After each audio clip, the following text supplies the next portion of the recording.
பீமனின் சபதம், துரியோதனனின் வீழ்ச்சி.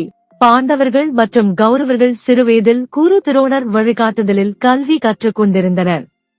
சிறுவயதிலிருந்தே பீமன் துரியோதனனை எப்போதும் ஒடுக்கி விடுவான். பீமன் மிகவும் பலசாலியானவன். அவனை சமாளிக்க முடியாமல் துரியோதனன் வஞ்சகத்துடன் ஒரு திட்டம் தீட்டினான். ஒரு நாள் பாண்டவர்கள் காட்டில் விளையாடும் போது பீமனை விஷம் கலந்த உணவளித்து ஆற்றில் தள்ளினான்.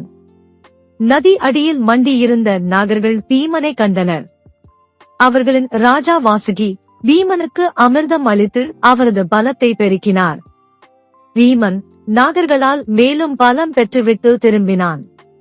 துரியோதனன் அதிர்ச்சி அடைந்தான்.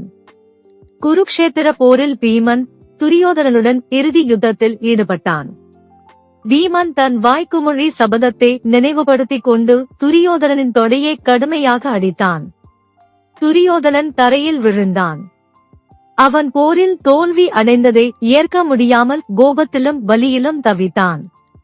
பீமன் துரியோதனனை வென்றவனாக தன் சபதத்தை நிறைவேற்றியது நினைத்து பெருமிதமாக நின்றான்.